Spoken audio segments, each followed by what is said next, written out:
Hi guys, आप सभी का आपके अपने YouTube channel B bright academy में बहुत बहुत स्वागत है। मेरा नाम भावना है और हम लोग पढ़ रहे थे क्लास 12th की बिजनेस स्टडीज का चैप्टर नंबर 2। चैप्टर का नाम है प्रिंसिपल्स ऑफ मैनेजमेंट। ये इस चैप्टर का सेकेंड वीडियो है। एक पार्ट में ऑलरेडी अपलोड कर चुकी हूँ। अगर आपने वो नहीं देखा है तो आप देख लीजिएगा। और ये वीडियो हमारे मैराथन सीरीज का 5th वीडियो है। अब हम लोग देख लेते हैं कि आज हमको पढ़ना क्या है। आज हम लोग पढ़ने वाले हैं हेनरी फ्योल के प्रिंसिपल्स ऑफ मैनेजमेंट के बारे में कि हेनरी फ्योल ने हमें क्या क्या प्रिंसिपल्स ऑफ मैनेजमेंट बताए थे। उन्होंने हमें 14 प्रिंसिपल्स ऑफ मैनेजमेंट बताए थे और हमको एक एक करके वो सारे पढ़ने हैं। तो चलिए हम स्टार्ट करते हैं। सबसे पहला है हमारा division of work. Division of work का मतलब क्या होता है? किसी भी बड़े काम को छोटे छोटे पार्ट्स में बांट देना, जिससे क्या होगा कि एक तो बड़ा काम नहीं लगेगा। ज्यादा बड़ा काम होता है, ज्यादा काम होता है तो वो बहुत ही इरिटेट करता है लोगों को। तो अगर हमने इसको छोटे छोटे छोटे पार्ट्स में बांट दिया तो हर कोई उसको आसानी से कर सकता है। अब जो करने वाला इंसान होगा, हम उसको वही काम देंगे जिसमें वो इंटरेस्ट रखता है, जिसको उसको करने में मन लगता है, ताकि उसको वो अच्छे से कर पाए।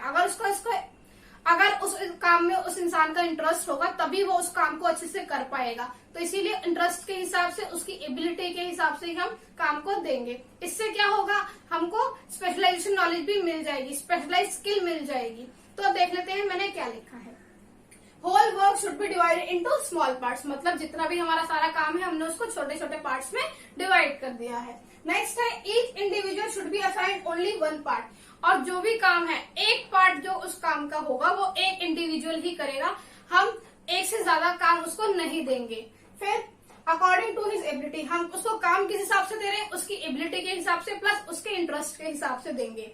नेक्स्ट इज अचीव्ड बेनिफिट्स और स्पेशलाइजेशन। ऐसा करने से हमको क्या मिलेगा? स्पेशलाइजेशन होने का बेनिफिट मिलेगा, क्योंकि हर एक इंसान सिर्फ एक ही चीज को करेगा। अगर कोई भी सिर्फ एक ही चीज को बहुत अच्छे से करता है तो वो उसमें स्पेशलाइज हो जाता है। अब बढ़ते हैं हमारे सेकंड प्रिंसिपल की तरफ। सेकंड है हमारा अथॉरिटी एंड रिस्पॉन्सिबिलिटी। अब अथॉरिटी क्या होता है और रिस्पॉन्सिबिलिटी क्या होता है वो देख लेते हैं। देखने में दोनों एक जैसे लगते हैं पर एक जैसे नहीं होते हैं, थोड़े अलग होते हैं। अथॉरिटी का मतलब होता है कि आपको कोई भी डिसीजन लेने की पावर दी हुई है, वो हो गया हमारा अथॉरिटी। और रिस्पॉन्सिबिलिटी का मतलब होता है कि आपको कोई काम दे दिया और अगर वो काम पूरा हुआ तो आपके ऊपर आएगा, अगर आपने वो काम नहीं किया तो आपके ऊपर आएगा। मतलब आप उस काम के लिए रिस्पॉन्सिबल हो, चाहे वो जैसा भी हो। तो ये हमारी रिस्पॉन्सिबिलिटी में आता है। अब अथॉरिटी और रिस्पॉन्सिबिलिटी यहाँ पर साथ में लिखा है, मतलब ये साथ में देने हैं हमको। अगर मान लीजिए मैं आपको कोई काम देती हूँ, लेकिन मैंने आपको बोल दिया कि आपको ये काम करना है, लेकिन आपको अथॉरिटी नहीं दी, आप डिसीजन नहीं ले सकते, तो आप उस काम को अच्छे से नहीं कर पाओगे। तो अगर मैं आपको दोनों पावर्स दे दूं, अथॉरिटी भी दे दूं और आपकी रिस्पॉन्सिबिलिटी भी, दोनों कंबाइन जब हो जाती हैं तो एक अच्छा आउटपुट निकल के आता है और उसको अच्छे से मैनेज कर लेते हैं लोग जो भी उसको काम कर रहे हैं। इसीलिए अथॉरिटी देना और रिस्पॉन्सिबिलिटी, क्योंकि रिस्पॉन्सिबिलिटी हर कोई दे देता है, लेकिन अगर उसे अथॉरिटी प्रॉपरली नहीं मिलेगी तो वो उस काम को प्रॉपरली कर भी नहीं पाएगा। तो इसीलिए यहाँ पर है authority and responsibility. Authority and responsibility should go hand in hand. Hand in hand की मतलब क्या है कि आपको अथॉरिटी, अगर आप किसी को कोई रिस्पॉन्सिबिलिटी दे रहे हैं तो आपको अथॉरिटी देना भी जरूरी है ताकि वो उसको अच्छे से कर पाए। नेक्स्ट प्रिंसिपल है हमारा डिसिप्लिन।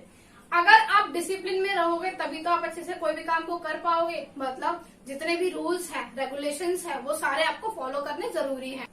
अब ऐसा नहीं है कि भाई सिर्फ एम्प्लॉय ने, सबऑर्डिनेट ने ही उनको फॉलो किया तो काम चल जाएगा। जब तक हमारा टॉप लेवल से एग्जाम्पल सेट नहीं होगा, नीचे वाले भी लोग फॉलो नहीं करेंगे। इसीलिए जो भी सीनियर होते हैं, सुपीरियर होते हैं, उनको भी ये फॉलो करना होता है और उनको देख के ही जूनियर भी फॉलो करते हैं। तो जितने भी सुपीरियर है और सबऑर्डिनेट है, सभी को जितने भी ऑर्गेनाइजेशन के रूल्स एंड रेगुलेशंस है वो सारे के सारे फॉलो करने होते हैं। अब देख लेते हैं organisation rules and employment agreement. मतलब कि जो भी ऑर्गेनाइजेशन में रूल्स हैं और एम्प्लॉयमेंट के टर्म्स हैं, आपको should be obeyed by both, वो आप लोगों को फॉलो करने हैं। कौन कौन करेगा? The superiors and subordinate. मतलब जो भी सुपीरियर्स हैं हमारे वो भी करेंगे और उनके नीचे जो काम करने वाले हैं, उनके साथ में जो काम करने वाले हैं, वो लोग भी उसको फॉलो करेंगे। Next is which are necessary. जो क्या होने चाहिए? जरूरी होने चाहिए। For successful working of the organisation, मतलब ताकि हमारी जो ऑर्गेनाइजेशन है उसमें अच्छे से काम चलता रहे, सक्सेसफुली काम चलता रहे, इसीलिए ये डिसिप्लिन होना जरूरी है। अब हमारा आता है fourth principle is unity of command. Unity of command का मतलब क्या होता है कि आपको कमांड देने वाला एक ही होना चाहिए। अगर मान लीजिए कि एक इंसान है, उसके सर पे 2-3 बॉस बैठे हैं और वो भी काम दे रहा है, ये भी काम दे रहा है और ये भी काम दे रहा है, तीनों एक साथ उसको काम दे रहे हैं, क्या वो अच्छे से काम कर पाएगा? बिल्कुल नहीं कर पाएगा। अगर उसको सिर्फ एक ही इंसान काम देने वाला होगा तो वो उसको अच्छे से कर पाएगा, क्योंकि उसको पता है कि मुझे सिर्फ इसी का काम करना है तो अच्छे से ही करना है। अगर 2-3 लोग उसको ज्यादा काम दे देंगे, एक साथ में काम दे देंगे, तो वो समझ ही नहीं पाएगा कि उसको क्या काम करना है और कौन सा पहले करना है, तो वो डिले करेगा सारी चीजों को। तो इसीलिए ज्यादा अच्छा रहता है कि आप यूनिटी ऑफ कमांड को फॉलो करो, मतलब एक के ऊपर एक ही हो, मतलब एक जो काम करने वाला है उसको हैंडल करने वाला एक ही सुपीरियर हो। ज्यादा होंगे तो वो कंफ्यूज हो जाएगा और काम को अच्छे से नहीं कर पाएगा। अब देखते हैं यहाँ पर क्या लिखा है। एन इंडिविजुअल एम्प्लॉय, मतलब जो भी हमारा काम करने वाला एम्प्लॉय है, पर्सन, शुड रिसीव ऑर्डर, वो ऑर्डर किससे रिसीव करे? फ्रॉम ओनली वन सुपीरियर, एक ही सुपीरियर से करे, ज्यादा लोगों से ना करे। एट अ टाइम, एक टाइम पे एक सुपीरियर, 2 टाइम पे 2 अलग हो सकते हैं, लेकिन एक अभी जो पर्टिकुलर टाइम चल रहा है उसमें सिर्फ एक ही दे। जब वो काम खत्म हो जाए तो दूसरा दे सकता है, कोई प्रॉब्लम की बात नहीं है। That employee should be answerable to that superior only, और जब उस सुपीरियर ने उस एम्प्लॉय को काम दे दिया तो जब तक काम कंप्लीट नहीं होगा तब तक वो एम्प्लॉय उस सुपीरियर के अंडर में ही रहेगा और उसी को बताएगा कि हाँ भाई मैंने ये काम कितना कर लिया, क्या है, उसकी सारी जो भी रिपोर्ट्स होंगी वो उसी को बताएगा, किसी और से डिस्कस नहीं करेगा। अब एक एग्जाम्पल है, जैसे एक मैनेजर है, उसके अंदर 2 सबऑर्डिनेट काम कर रहे हैं, तो अब इसको भी यही डायरेक्शन देगा, इसको भी यही डायरेक्शन देगा। अगर इसको एक से ज्यादा मैनेजर डायरेक्शन देते तो दिक्कत हो जाती है और वो नहीं कर पाता और वो हैंडल ही नहीं कर पाता। इसीलिए यहाँ पर क्या है, यूनिटी ऑफ कमांड, की एक ही इंसान काम दे रहा है तो वो उसको अच्छे से हैंडल कर सकता है। अब हम लोग बढ़ते हैं हमारे आगे के प्रिंसिपल्स की तरफ कि आगे और क्या क्या प्रिंसिपल्स हमको हेनरी फ्योल ने दिए हैं। हमारा नेक्स्ट प्रिंसिपल है unity of direction. Unity of direction का मतलब क्या होता है कि जो भी हमारे हेड्स होंगे वो एक ही डायरेक्शन में काम करें, मतलब सिमिलर एक्टिविटीज होंगी उसके लिए एक हेड बना दिया जाए और जो अलग टाइप की एक्टिविटीज होंगी उनके लिए अलग हेड। इससे क्या होगा, उसका माइंड जो होगा वो एक ही तरीके की एक्टिविटीज पे कंसंट्रेट करेगा और वो ज्यादा अच्छे से काम को कर पाएगा, उसको दिक्कत नहीं आएगी। अब देखते हैं यहाँ पे क्या लिखा है। 1 हेड फॉर 1 प्लान, मतलब एक हेड होना चाहिए एक ही प्लान के लिए। ऐसा नहीं है कि एक ही हेड को आपने बहुत सारे अलग अलग तरीके के प्लान दे दिए तो उसको प्रॉब्लम आ जाएगी। अगर वो स्पेसिफिक चीज पे काम करेगा तो वो ज्यादा अच्छे से कर पाएगा उसको। Next is for group of activities, मतलब कि एक जैसी एक्टिविटीज होनी चाहिए, ग्रुप ऑफ एक्टिविटीज हो लेकिन वो सारी सिमिलर काइंड की हो। हैविंग सेम ऑब्जेक्टिव, और उनका ऑब्जेक्टिव भी सेम होना चाहिए। अगर ऑब्जेक्टिव अलग हो जाएगा तो हम उसके लिए अलग हेड बना देंगे। सेम हेड होगा तभी जब आपकी सेम एक्टिविटीज होंगी, सेम ऑब्जेक्टिव होगा और सिंगल प्लान होगा। अब एक एग्जाम्पल के थ्रू इसको समझने की कोशिश करते हैं। आप सपोज कीजिए कि एक ऑटोमोबाइल कंपनी है, उसको बनाना है 2 व्हीलर और 4 व्हीलर। अब जो 2 व्हीलर की स्ट्रैटेजी होगी वो बिल्कुल अलग होगी। 2 व्हीलर के जो प्लान होंगे, मार्केट होगी, वो अलग तरीके से काम करेगी और जो 4 व्हीलर की होगी वो अलग तरीके से काम करेगी। तो ये बेटर है कि 2 व्हीलर के लिए एक हेड बना दिया जाए और 4 व्हीलर के लिए अलग हेड बना दिया जाए, ताकि वो दोनों अच्छे से परफॉर्म कर पाए अपने अपने उसमें एरिया में और अपने अपने मार्केट में। अब हम देखते हैं हमारा नेक्स्ट क्या है, subordination of individual interest to general interest. इसका मतलब क्या हुआ कि जो कंपनी का गोल है, कंपनी का जो इंटरेस्ट है वो टॉप लेवल पर हो और बाकी जो इंडिविजुअल का गोल हो वो भी होना चाहिए, लेकिन ऑर्गेनाइजेशन के गोल से ऊपर नहीं होना चाहिए। मतलब कि पहले हम सारे कंपनीज के गोल को पूरा करेंगे और जब सारे कंपनीज के गोल पूरे हो जाएंगे तो हम इंडिविजुअल लोगों के गोल्स को आराम से पूरा कर सकते हैं। कभी भी इंडिविजुअल के गोल कंपनी के गोल से ऊपर नहीं आने चाहिए। यहाँ कभी भी कंपनी के गोल से ऊपर एम्प्लॉय के गोल नहीं होने चाहिए, हमेशा उनके गोल्स कंपनी के गोल के बाद में आएंगे। नेक्स्ट है हमारा remuneration to employees. Remuneration to employees का मतलब क्या कि एम्प्लॉयज को जो आप सैलरी देते हो या वर्कर्स को जो वेजेस देते हो उसकी बात कर रहे हैं। आप एटलीस्ट उनको इतना अमाउंट तो दीजिए ताकि वो आराम से रह पाए, अपना एक प्रॉपर जो स्टैंडर्ड ऑफ लिविंग होता है उसको मेंटेन कर पाए या फिर थोड़ा अच्छे से रह पाए। ऐसा नहीं कि आपने उसको इतने कम पैसे दे दिए कि वो अपना घर भी नहीं चला पा रहे, तो उसको बहुत दिक्कत हो जाएगी, फिर वो आपके यहाँ काम नहीं करेगा, छोड़ के चला जाएगा। आप उसको एक रीजनेबल अमाउंट दीजिए ताकि वो आराम से रह सके और अपने काम भी करने आए तो उसको खुशी मिले, ना कि वो अफसोस मनाए कि भाई मैं यहाँ पे काम कर रहा हूँ, मुझे पैसे भी नहीं मिल रहे, फिर वो अच्छे से काम नहीं करेगा। तो ये होना जरूरी है कि आप एक जेन्युइन अमाउंट ऑफ रेम्यूनरेशन उनको दो। Next is centralisation and decentralisation. अब ये क्या होता है? सेंट्रलाइजेशन का मतलब होता है कि सारी एक्टिविटीज एक ही जगह पे की जा रही है, सेंटर पॉइंट है हमारा, वो ही उसको हैंडल कर रहा है। डिसेंट्रलाइजेशन का मतलब हो गया सब अपना अपना डिसीजन खुद ले सकते हैं। अब यहाँ पर इसका क्या मतलब बनता है?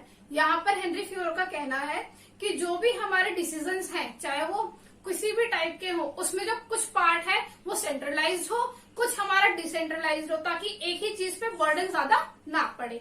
अब जैसे कि हमारे जो गोल्स होते हैं कि हमारे को ऑब्जेक्टिव सेट करना है, डिटरमाइन करनी है पॉलिसीज वगैरह, या फिर बिजनेस के एक्सपेंशन के बारे में सोचना है, ये जो है की डिसीजंस हैं। तो जो की डिसीजंस होते हैं वो हमेशा सुपीरियर्स को लेने चाहिए, टॉप लेवल को लेने चाहिए, तो वो हो गया सेंट्रलाइज्ड। लेकिन जो छोटे मोटी चीजें हैं, जैसे कि मान लीजिए कि हमें रॉ मटेरियल कहाँ से खरीदना चाहिए, या फिर एम्प्लॉइज को कितनी लीव देनी है, इसी से रिलेटेड छोटे मोटे जो भी होंगे हमारे डिसीजंस, वो क्या है, सबऑर्डिनेट्स ले लें, हम अपने उनको डेलीगेट कर देंगे सबऑर्डिनेट्स को, ताकि ज्यादा बर्डन टॉप लेवल पर ना पड़े। लेकिन उनको चेक भी करेंगे, ऐसी बात नहीं कि उनको चेक नहीं करना, चेक तो करेंगे ही, लेकिन ये कि अथॉरिटी उनको दे दी, फाइनलाइज हम रिपोर्ट में चेक कर लेंगे, फिर ज्यादा आसानी हो जाएगी, इससे हमारा काम भी हो जाएगा और टॉप लेवल पे ज्यादा बर्डन भी नहीं पड़ेगा। अब तो हमारा एक decent level of centralisation and decentralisation दोनों मेंटेन हो जाएगा और हमारी ऑर्गेनाइजेशन ज्यादा अच्छे से काम कर पाएगी। नेक्स्ट इज हमारा स्केलर चेन। अब ये स्केलर चेन क्या होती है? इसमें हेनरी फ्योल का कहना है कि हिरार्की होती है एक, जो कि टॉप से लेके बॉटम लेवल तक जाती है और बॉटम से टॉप तक जाती है, लेकिन एक स्ट्रेट लाइन में ही जाती है, हम इसमें से किसी को भी मूव नहीं कर सकते हैं इसमें, और इसको फॉलो करेंगे बहुत ही स्ट्रिक्ट मैनर में, मतलब हम किसी भी स्टेप को गायब इसमें से नहीं करेंगे। हम एक एग्जाम्पल लेके देखते हैं, जैसे मान लीजिए ये एक ऑर्गेनाइजेशन की हिरार्की है, इसमें टॉप पे है ए, फिर बी और सी सेम लेवल पर है, डी और ई सेम लेवल पर है, एफ और जी सेम लेवल पे, एच आई सेम लेवल पे, जे के सेम लेवल पे है। अब अगर एफ को कोई भी डिसीजन बात करनी है जी से, तो वो डायरेक्टली नहीं करेगा, वो पहले एफ जाएगा डी के पास, डी बी के पास, बी ए के पास, फिर ए सी के पास, सी ई के पास, और ई जाएगा जी के पास में, उसके बाद उसकी बात होगी। तो ये एक स्ट्रिक्टली मैनर में फॉलो किया गया। लेकिन इसमें एक पॉइंट आता है गैंग प्लैंक का। इसका मतलब क्या है कि अगर आपको इमरजेंसी है तो क्या कर सकता है, एफ डायरेक्टली जी से बात कर सकता है, लेकिन सिर्फ तब करेगा जब कोई इमरजेंसी होगी, प्लस वो पहले अपने हायर लेवल के पर्सन को बताएगा जरूर क्यों हमने क्या बात की है और क्यों बात की है, और ऑर्गेनाइजेशन का क्या इंटरेस्ट रहा था इसमें, ताकि कम्युनिकेशन डिले ना हो और ठीक टाइम पर एक्शंस को लिया जा सके। इस केस में गैंग प्लान काम करता है। अब हम लोग बढ़ते हैं हमारे आगे के प्रिंसिपल्स की तरफ कि आगे के क्या प्रिंसिपल्स हैं। पहला हमारा है ऑर्डर, प्रिंसिपल ऑफ ऑर्डर। मतलब क्या है इसका कि कोई भी चीज जो होनी चाहिए एक प्रॉपर ऑर्डर में होनी चाहिए, प्रॉपर तरीके से होनी चाहिए। अब जो ऑर्डर है वो दो टाइप के होते हैं। कौन कौन से? एक है मटेरियल ऑर्डर, दूसरा है सोशल ऑर्डर। अब जो मटेरियल ऑर्डर होता है वो क्या होता है, वो फिजिकल रिसोर्सेज के लिए यूज किया जाता है, मतलब चीजों के लिए यूज किया जाता है। और जो हमारा सोशल ऑर्डर है वो ह्यूमन रिसोर्सेज के लिए यूज किया जाता है, मतलब इंसानों के लिए यूज किया जाता है। अब देखते हैं कैसे।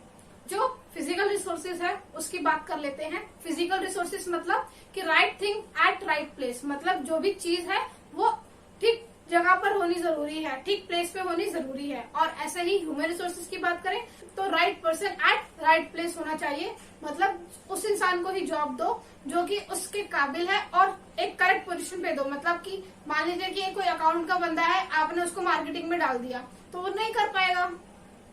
तो चीजों को एक करेक्ट ऑर्डर में ठीक जगह पे डालना जरूरी होता है। नेक्स्ट है हमारा इक्विटी।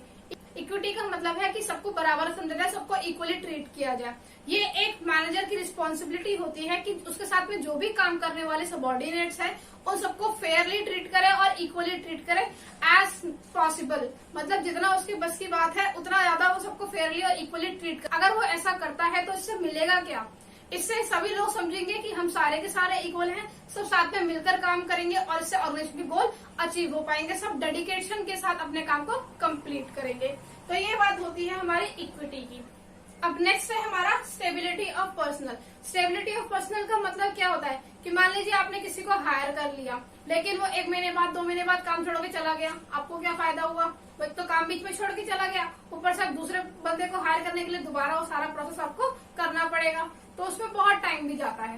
तो जब ऑर्गेनाइजेशन किसी को रखती है तो वो बॉन्ड साइन करा लेती है कि कॉन्ट्रैक्ट, या फिर जिसे बोलते हैं कि कॉन्ट्रैक्ट साइन करा लिया कि आप 1 साल 2 साल जो भी उनका टेन्योर होता है एटलीस्ट उस टाइम तक आप हमारे साथ में काम करोगे ही। इससे क्या होगा कि वो एम्प्लॉय बाउंड हो जाएगा और काम करेगा इतने पीरियड के लिए, वो बार बार जाने की कहीं सोचेगा भी नहीं क्योंकि उसने कॉन्ट्रैक्ट भी साइन किया हुआ है। इससे हमारे काम पर कोई इफेक्ट नहीं पड़ेगा, क्योंकि अगर डेली बेसिस पे कोई ना कोई जॉब छोड़ के जाने लग गया तो कंपनी तो सिर्फ लोगों को हायर ही करती रह जाएगी, फिर काम कब करेगी और हमारा काम भी बहुत अफेक्ट हो जाएगा।